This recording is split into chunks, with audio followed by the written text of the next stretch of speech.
Hello dear students, welcome to the first part of nervous system. So this is chapter number 10 nervous system. ये आपका class 10th का bio का chapter है बच्चों।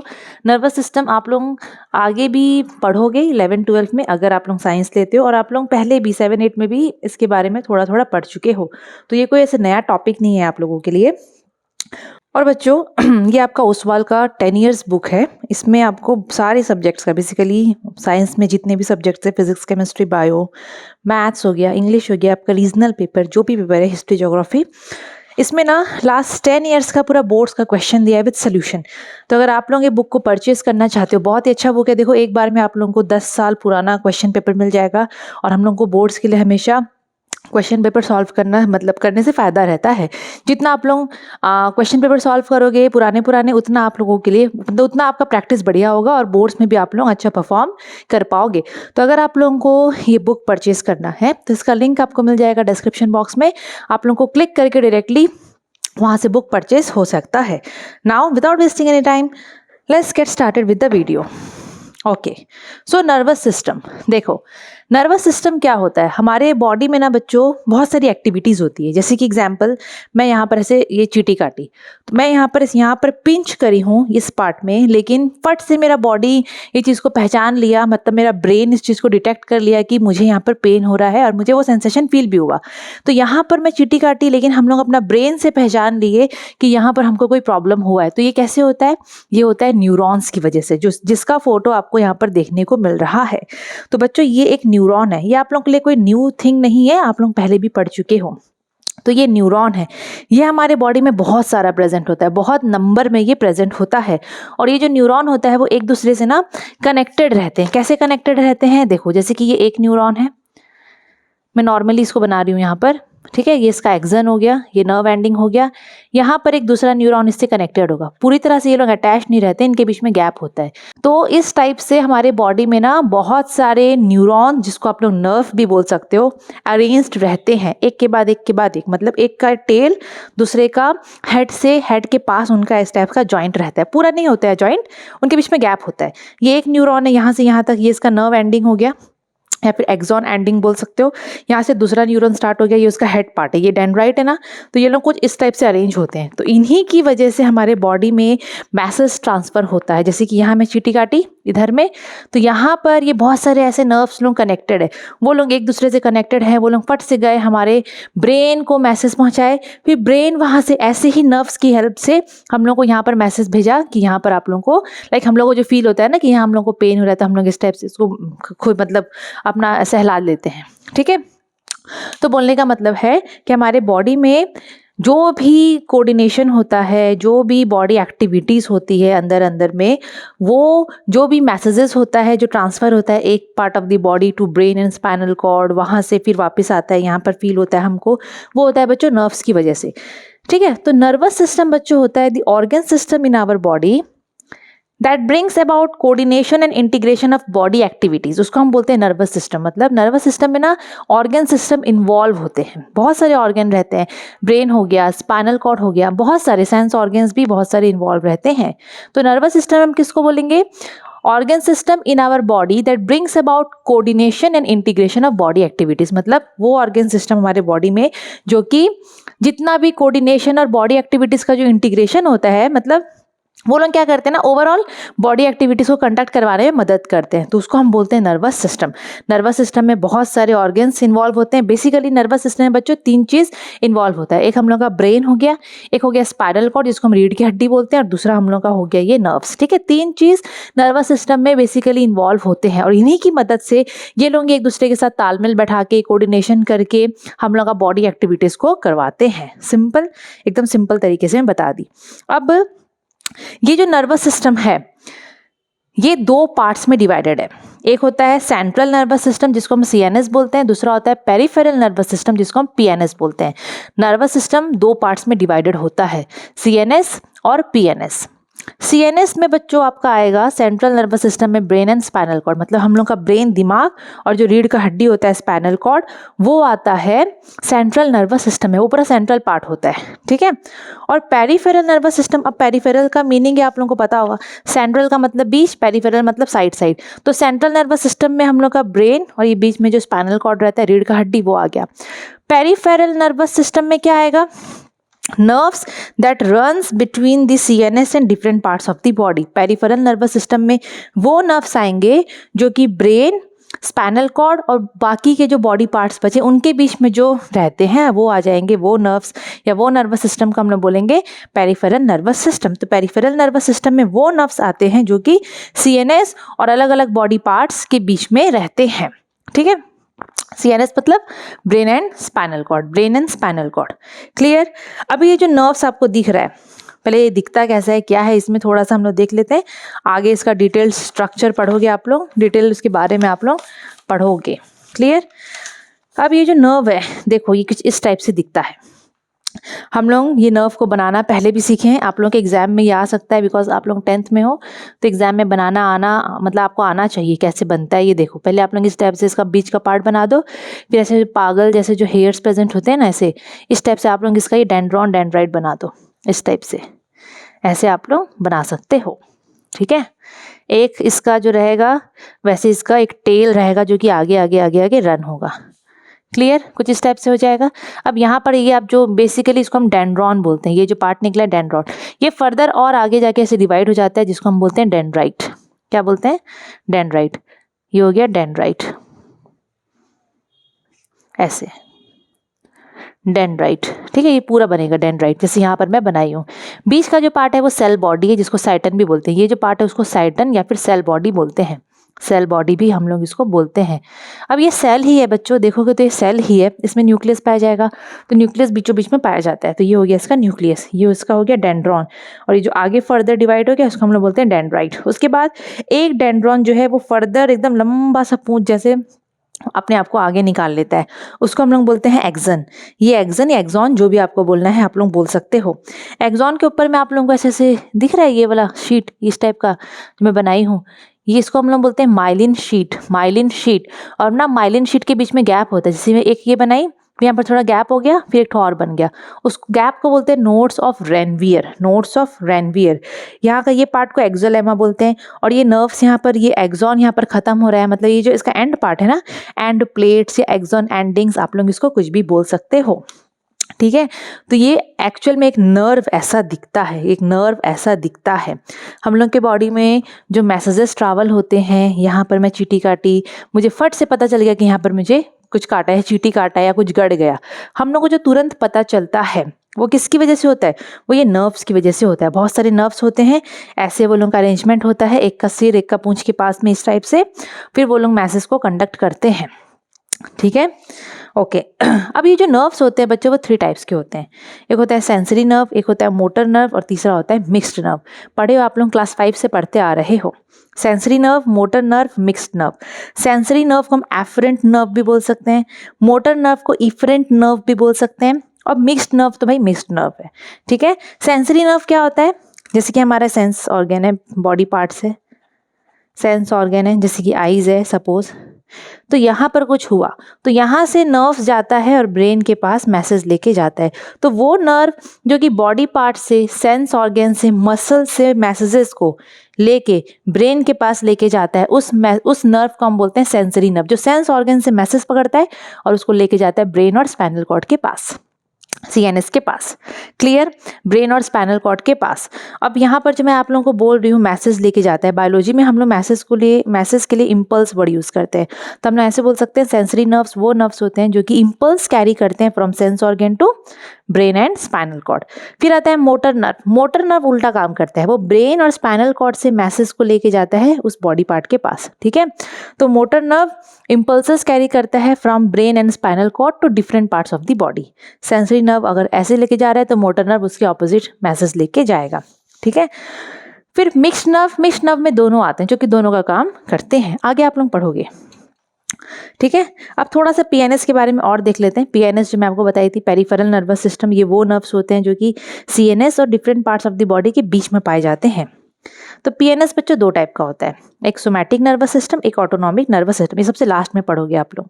Somatic nervous system, autonomic nervous system.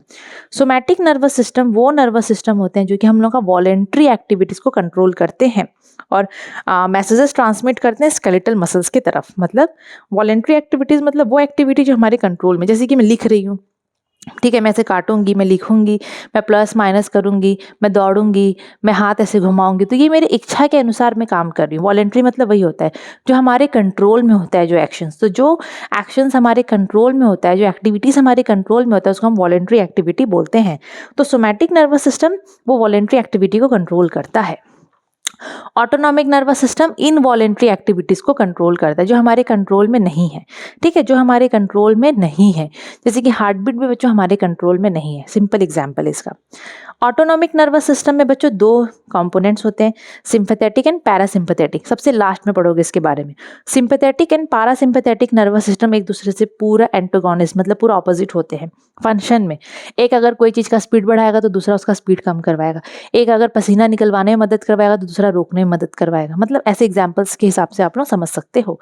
तो autonomic nervous system में दो part होते हैं, सिंपैथेटिक एंड पैरासिम्पैथेटिक। आगे आगे पढ़ोगे, ठीक है।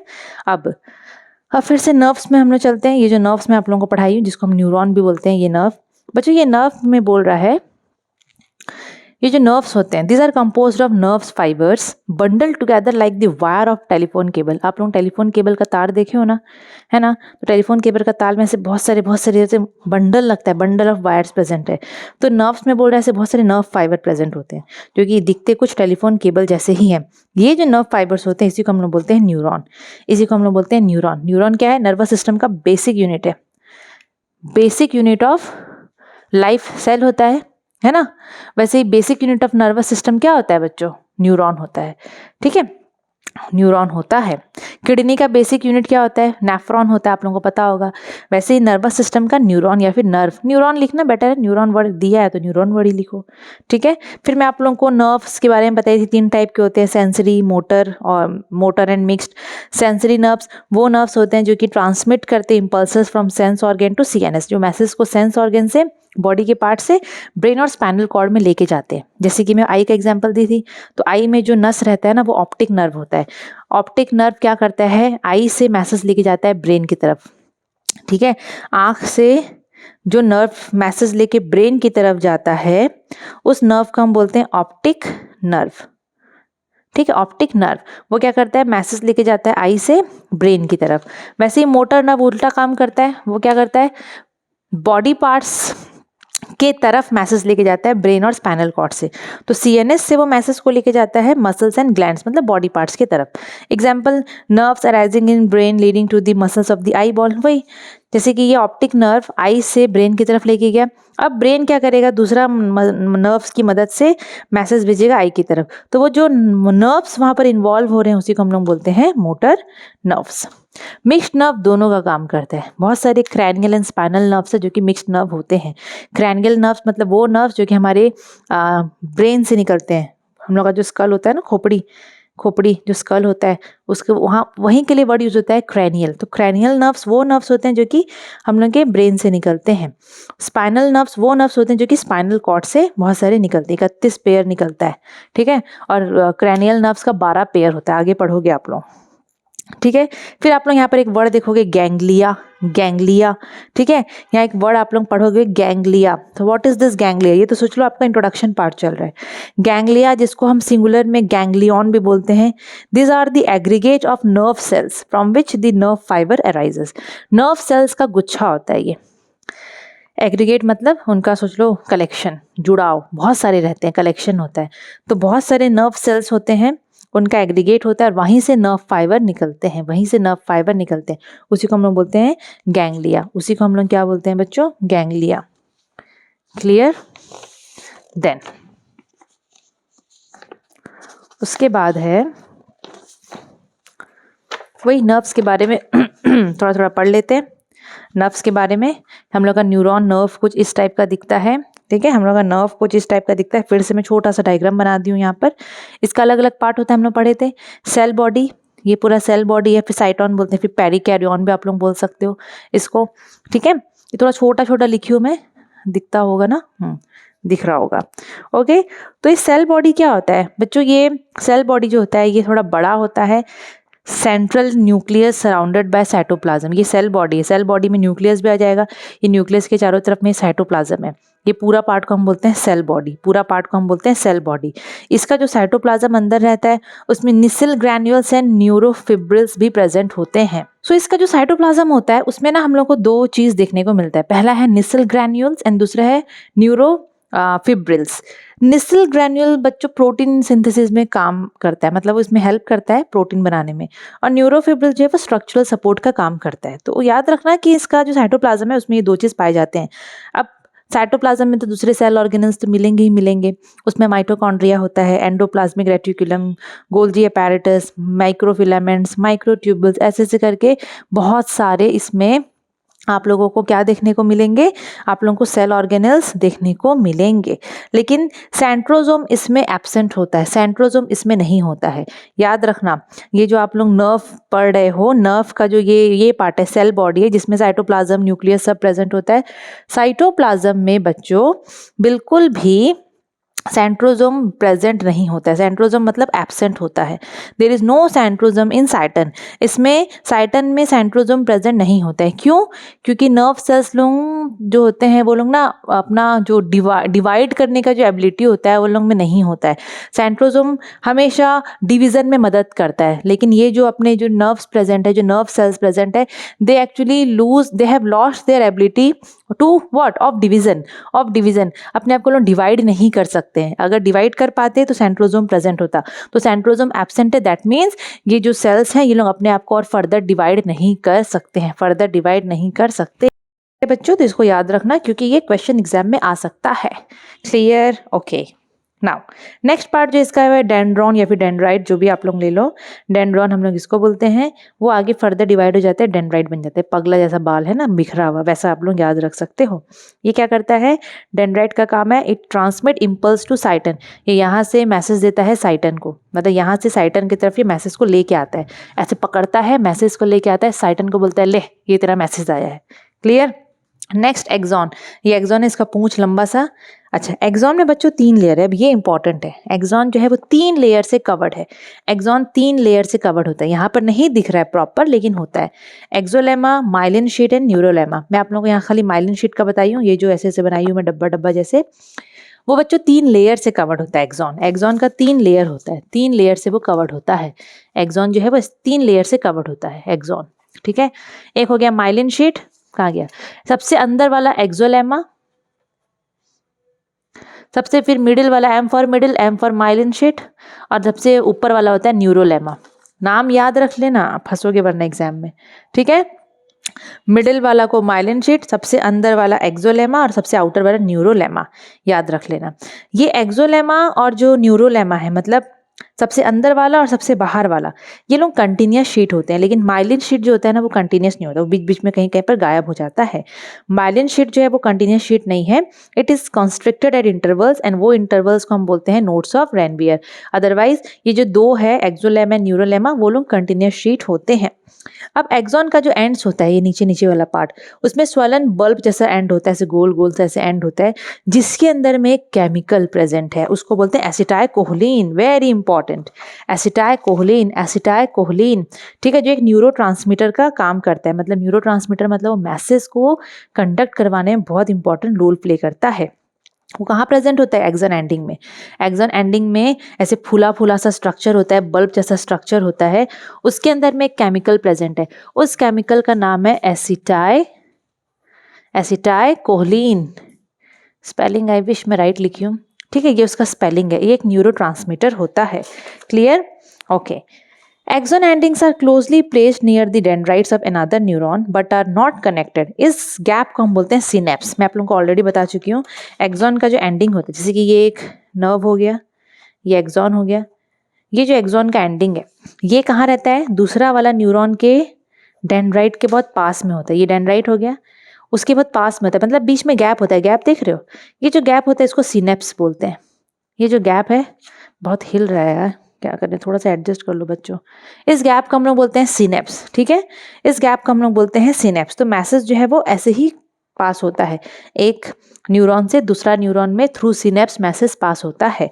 और क्या याद रखना है आपको कि ये जो आपका नर्व एंडिंग है, मतलब एक्सॉन एंडिंग है, जहाँ पर स्वलन बल्ब जैसा स्ट्रक्चर होता है, इसके अंदर में केमिकल होता है, उस केमिकल का नाम है एसिटाइलकोलिन। उस केमिकल का नाम क्या, एसिटाइलकोलिन, जो कि एक न्यूरोट्रांसमीटर है, जो कि एक न्यूरोट्रांसमीटर है, क्लियर, जो कि एक क्या है, न्यूरोट्रांसमीटर है। वो न्यूरोट्रांसमीटर की मदद से मैसेज जो है वो एक न्यूरॉन से दूसरे न्यूरॉन में ट्रांसफर हो पाता है, बहुत इजीली वो ट्रांसफर हो पाता है। समझ में आया? ओके, नेक्स्ट समझ जाओगे, ठीक है। अब डायरेक्टली हम लोग जंप मारते हैं सीएनएस में, मतलब सेंट्रल नर्वस सिस्टम में। सेंट्रल नर्वस सिस्टम में, सेंट्रल नर्वस सिस्टम में बच्चों दो चीज़ आता है, मैं आप लोगों के कोर्स के अकॉर्डिंग पढ़ा रही हूँ।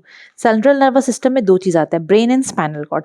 सबसे पहले थोड़ा ब्रेन के बारे में जान लेते हैं। देखो बच्चों, हमारे बॉडी में ब्रेन बहुत ही हाईली डेवलप्ड ऑर्गन है, और हम लोग का जो ब्रेन है ना, वो कहाँ पर सिचुएटेड है, वो क्रैनियम के अंदर में सिचुएटेड है। It is situated in the cranium, जिसको हम ब्रेन बॉक्स भी बोलते हैं।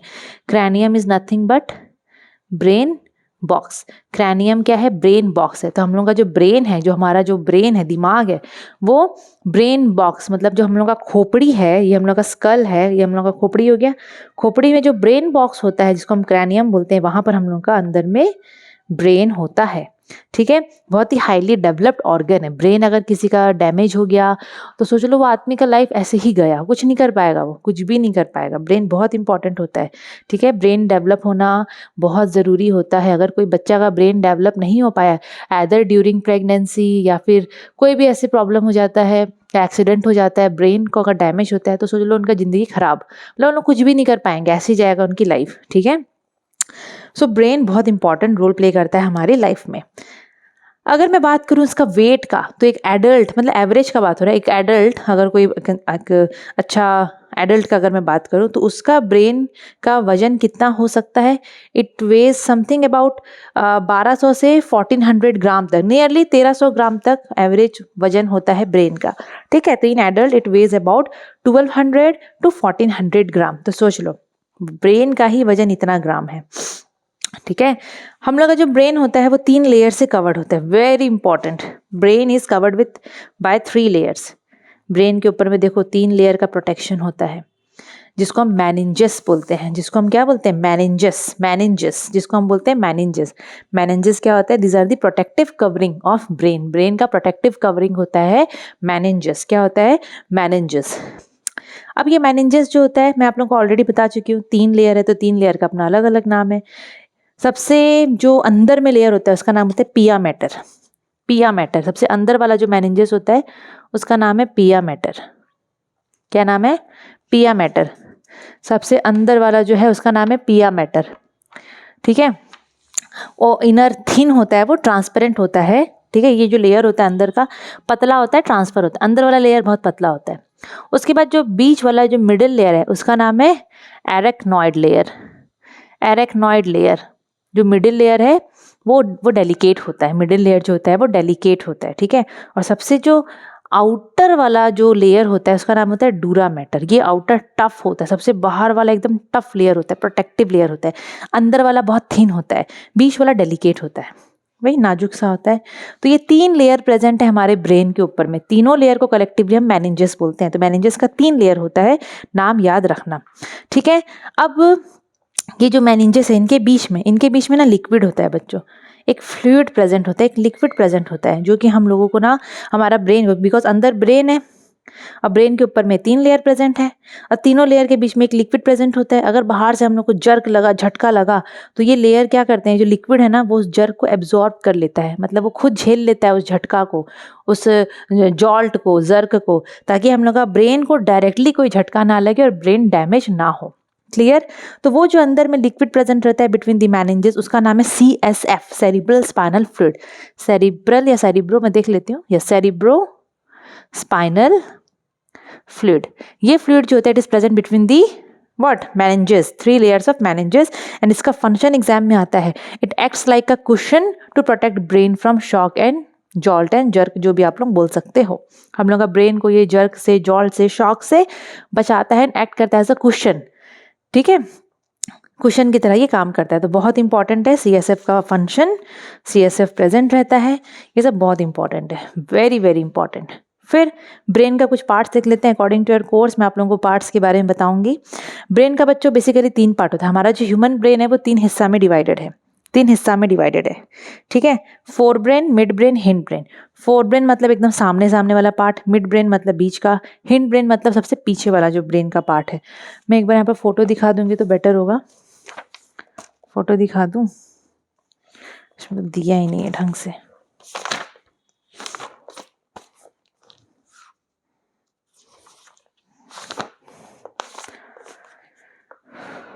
ओके, दिया नहीं है बट स्टिल एक बार समझाने के लिए मैं दिखा देती हूँ, ठीक है। थोड़ा थोड़ा पढ़ो फिर मैं दिखाती हूँ, ठीक है। ओके, सो फोर ब्रेन सबसे बड़ा पार्ट होता है। देखोगे तो फोर ब्रेन जो होता है ना, सबसे सामने वाला पार्ट और बड़ा पार्ट होता है ब्रेन का, एंटीरियर रीजन होता है ब्रेन का।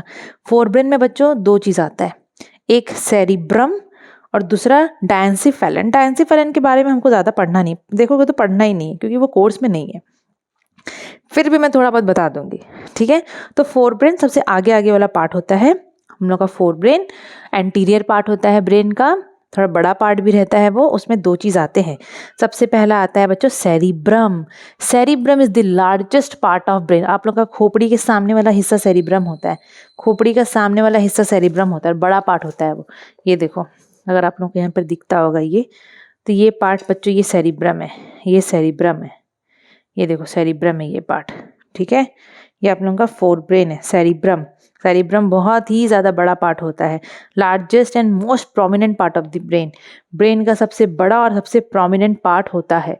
सेरिब्रम 2 हिस्सा में डिवाइड है। हम लोग का जो ब्रेन होता है वो 2 हिस्सा में डिवाइड होता है, ठीक है। हम लोग का जो सेरिब्रम है, ब्रेन तो नहीं, जो सेरिब्रम है, जैसे कि सपोज ये फ्रंट पार्ट है, ये 2 हिस्सा में डिवाइड है, एक राइट हेमिस्फीयर, एक लेफ्ट हेमिस्फीयर, ठीक है। राइट सेरिब्रल हेमिस्फीयर और एक left cerebral hemisphere, right cerebral hemisphere and left cerebral hemisphere.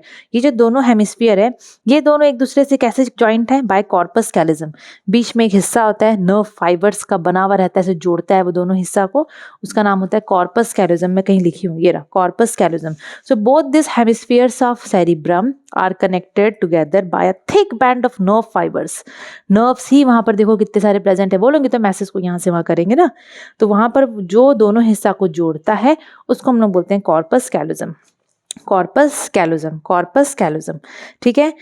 दोनों हिस्सा के लिए बोल रहा है वो अंदर से हॉलो रहता है, ठीक है, अंदर से वो हॉलो रहता है, दोनों हिस्सा अंदर से हॉलो रहता है। अच्छा, सेरिब्रम का जो आउटर लेयर होता है उसको हम सेरिब्रल कॉर्टेक्स बोलते हैं, वही कॉर्टेक्स, और सेरिब्रम का है तो सेरिब्रल कॉर्टेक्स। सेरिब्रम का जो बाहर का हिस्सा होता है, से बाहर का हिस्सा ये कॉर्टेक्स, अंदर का मेड्यूला, अंदर का मेड्यूला, ठीक है। बाहर का हिस्सा को हम कॉर्टेक्स बोलते हैं, बाहर का हिस्सा को हम क्या बोलते हैं? कॉर्टेक्स बोलते हैं। अब वेरी वेरी इंपॉर्टेंट, सेरिब्रम का आउटर लेयर जो कॉर्टेक्स होता है उसमें सेल बॉडीज प्रेजेंट है। सेल बॉडीज मतलब न्यूरॉन के सेल बॉडी, साइटन प्रेजेंट है, जो कि उसको ग्रे कलर देता है, तो हम लोग उसको ग्रे मैटर बोलते हैं। ये बहुत इंपॉर्टेंट एग्जाम में आता है, बता दे रही हूँ। जैसे कि ये आपका मैं बना दी, ये मैं आपका सेरिब्रम बना दी, ये सेरिब्रम का आउटर पार्ट है, तो न्यूरॉन्स तो प्रेजेंट होंगे ना, ब्रेन में भी हर जगह प्रेजेंट है, तो न्यूरॉन्स यहाँ पर कैसे प्रेजेंट होते हैं? मैं ऐसे नर्व्स बनाई, मैं ऐसे नर्व्स बनाई, ठीक है। सेल बॉडी तो ये पार्ट होता है साइटन, और इसका जो पूंछ होता है एक्सन, वो अंदर की तरफ रहता है। तो जो आउटर वाला पार्ट है कॉर्टेक्स, उसमें रहते हैं, it consist of what? Number of cytons, nerve के साइटन, सेल बॉडी रहता है, सेल बॉडी वाला हिस्सा आउटर पार्ट में रहता है, जो कि उसको ग्रे कलर देता है। तो हम लोग बोलते हैं कि ऊपर वाला ग्रे मैटर होता है। Outer part of the brain has grey matter. Grey matter किसकी वजह से आता है? नर्व का सेल बॉडी की वजह से, साइटन की वजह से। अब समझ में आया? तो जो आउटर लेयर है सेरिब्रम का, जो कॉर्टेक्स है, बाहर बाहर का जो हिस्सा है, उसमें बहुत सारे सेल बॉडीज होते हैं, साइटन रहते हैं न्यूरॉन के, जिसकी वजह से इसमें ग्रेइश कलर आ जाता है, और इसको हम लोग बोलते हैं ग्रे मैटर। वैसे ही जो अंदर का पार्ट है सेरिब्रम का, उसमें क्या प्रेजेंट होते हैं? एक्सन प्रेजेंट होते हैं, सारे न्यूरॉन के पूंछ प्रेजेंट होंगे, एक्सन उसको व्हाइट कलर देता है, तो अंदर का पार्ट को हम व्हाइट मैटर बोलते हैं। क्या बोलते हैं? White matter, white matter. Clear? अब ये बीच वाला हिस्सा देखो, cerebrum is highly convoluted with ridges and grooves. These ridges are called gyri and depression between them are called sulci. मतलब सेरिब्रम में देखना, आप लोग जैसे ब्रेन का फोटो देखे होगे तो आप लोगों को ऐसे ऐसे बहुत सारा इस टाइप का स्ट्रक्चर देखने को मिलता होगा, ये बहुत सारे ऐसे ग्रूव्स रीजस देखने को मिलते हैं। तो ऐसे बोला जाता है कि जिसके दिमाग में जितना सारा ऐसा ग्रूव्स एंड रीजस प्रेजेंट होता है वो उतना ज़्यादा इंटेलिजेंट होता है, उतना ज़्यादा वो इंटेलिजेंट होता है। ठीक है, तो सेरिब्रम में रहता है। मतलब आप लोग जो ब्रेन का फोटो देखते हो जो इस टाइप का स्ट्रक्चर बना रहता है ना, आप लोग यहाँ देखो ना, आप लोगों को दिख जाएगा ये पार्ट, ये देखो ये पार्ट, इसी को तो बोल रहा है यहाँ पर, इसी को बेसिकली बोल रहा है यहाँ पर कि यहाँ पर ग्रूव्स एंड रीजस प्रेजेंट है। जिसके दिमाग में जितना ज़्यादा होगा वो उतना ज़्यादा इंटेलिजेंट रहता है। ठीक है, बिकॉज ये क्या है, सरफेस एरिया बढ़ा देता है, बहुत ज़्यादा नर्व्स रहते हैं, बहुत अच्छे से वो लोग काम करते हैं। क्लियर। नेक्स्ट इसका फंक्शन देख लेते हैं कि भाई आप लोग जो सेरिब्रम पढ़ रहे हो, फ्रंट पार्ट जो ब्रेन का पढ़ रहे हो, largest part of the brain पढ़ रहे हो, उसका काम क्या है। देखो बच्चों, it is the site of thinking, intelligence, सब चीज़। आप लोग जो भी चीज़ सोचते हो, कोई भी चीज़ याद करते हो, प्लस माइनस एडिशन, कोई भी चीज़ आप लोग करते हो, मेमोरी से रिलेटेड आप लोगों को दिमाग में कोई चीज़ बैठ जाता है तो वो सब आपके सेरिब्रल पार्ट में बैठता है, सेरिब्रम में रहता है। तो सेरिब्रम आपका वो सब चीज़ को कंट्रोल करता है। तो cerebrum is associated with thinking, reasoning, learning, memory and intelligence. It controls will power, emotions and speech. हम लोग जो बोलते हैं, हम लोग का इमोशंस, हम लोग का will power in the sense आप लोग जो मन में ठान लेते हो कि हाँ मैं ये चीज़ करूँगी या करूँगा, तो वो सब चीज़ें आपका दिमाग का कौन सा हिस्सा कंट्रोल करता है, सेरिब्रम, जो कि लार्जेस्ट एंड प्रोमिनेंट पार्ट है ब्रेन का। It enable us to observe things around us. Cerebrum की वजह से हम लोग जो अपने चारों तरफ मतलब सेंस ऑर्गन को जो यूज़ करते हैं ना, ये है, ऐसा था, वैसा था, ये अच्छा दिख रहा है, ये गंदा दिख रहा है, ये इस टाइप का है, तो वो सब हम सेरिब्रम की वजह से ही इतना ऑब्जर्व कर पाते हैं। फीलिंग ऑफ लव, हम लोग के मन में किसी के लिए लव का फीलिंग है, एडमायर कर रहे हैं कि हम लोग को, किसी को हम अपना आइडल मान रहे हैं, किसी को हम पसंद नहीं कर रहे हैं, किसी से हम जेलस हो रहे हैं, तो वो हमारा ब्रेन का कौन सा हिस्सा कंट्रोल करता है, सेरिब्रम, ये हिस्सा। तो सेरिब्रम का फंक्शन आप लोगों के एग्जाम में ज़रूर से आएगा, तो उसको भर भर के लिख लेना। देखो डायंसेफेलन आपके कोर्स में नहीं है, लेकिन वो फोर ब्रेन का हिस्सा है, तो मैं एक बार यहाँ पर बुक से बता देती हूँ। डायंसेफेलन जो है उसमें ना pineal gland, pituitary gland, thalamus and hypothalamus आता है, यहाँ आपको दिखता होगा।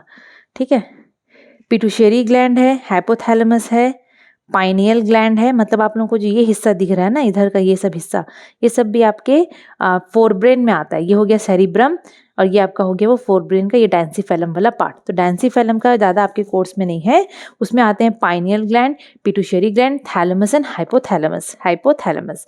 ठीक है, ये लोग जो होते हैं, ये लोग बेसिकली इनका काम होता है वही थर्मो रेगुलेशन करना और बॉडी मतलब थर्मो रेगुलेशन मतलब बॉडी टेम्परेचर को कंट्रोल करना, हमारे बॉडी में वाटर और सॉल्ट का बैलेंस को बना के रखना, जिसको हम ऑस्मो रेगुलेशन बोलते हैं।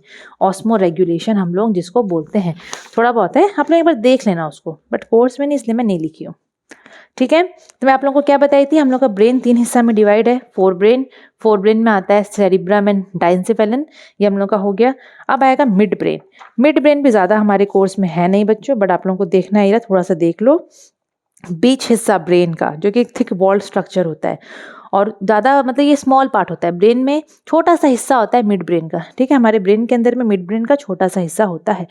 मिड ब्रेन के लिए बोल रहा है it connects the anterior region of the brain to the posterior region. Mid मिड ब्रेन जो है वो कनेक्ट करता है anterior region of the brain मतलब सेरिब्रम को पीछे वाला पार्ट ऑफ द ब्रेन से। मतलब ये बीच में रहता है ना, तो ये आगे का पार्ट और पीछे का पार्ट को कौन जोड़ के रखता है, मिड ब्रेन जोड़ के रखता है।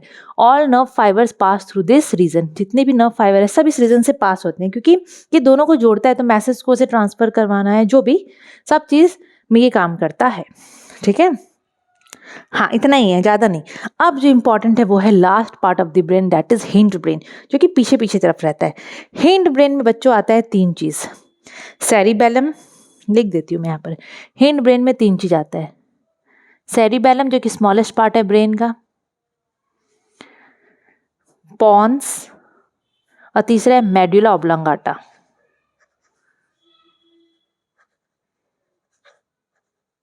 ठीक है, मेडुला ऑब्लोंगाटा, हिंड ब्रेन में ये 3 चीज आते हैं।